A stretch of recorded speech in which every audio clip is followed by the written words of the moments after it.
Assalamualaikum warahmatullahi wabarakatuh. Saya Misalnya Kirani dari kelas 11 TKJ 1. Saya akan menjelaskan tentang kabel fiber optik dan konektor fiber optik. Jenis kabel serat optik. Yang pertama, ada single mode fiber. Ini biasanya digunakan untuk transmisi jarak jauh dan kecepatan tinggi. Inti kabel lebih kecil dan mendukung transmisi data hingga ratusan kilometer tanpa repeater. Yang kedua, ada multi mode fiber. Cocok untuk jarak pendek seperti dalam gedung atau kampus. Inti kabel lebih besar dan lebih ekonomis dibandingkan single mode fiber. Jenis konektor serat optik. Yang pertama ada ST atau strand tip, yaitu memiliki konektor dengan pengunci berbentuk bayonet dan digunakan dalam aplikasi LAN atau WAN. Kemudian yang kedua ada SC atau subscriber connector, yaitu konektor dengan mekanisme push-pull dan banyak digunakan karena kepraktisan dan stabilitasnya. Yang ketiga ada LC atau Lucian connector, yaitu berbentuk kecil, cocok untuk kebutuhan kepadatan tinggi. Yang kemudian yang terakhir ada MTP atau MPO, yaitu digunakan untuk aplikasi dengan kepadatan tinggi seperti data center.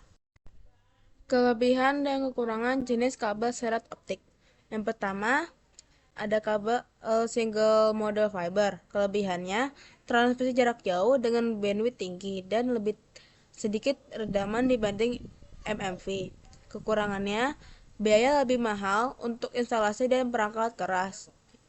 Dan juga penyelarasan lebih sulit karena ukuran inti kecil.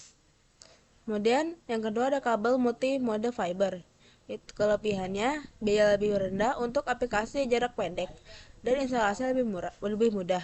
Kekurangannya rentan terhadap rendaman dan dispersi pada jarak jauh dan bandwidth lebih rendah dibandingkan SMV.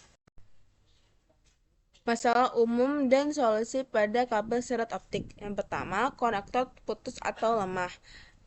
Penyebabnya kabel rusak, konektor kotor, atau sambungan longgar. Solusinya, periksa dan bersihkan konektor. Gunakan alat OTDR atau Optical Time Domain Reflectometer untuk mendeteksi kerusakan.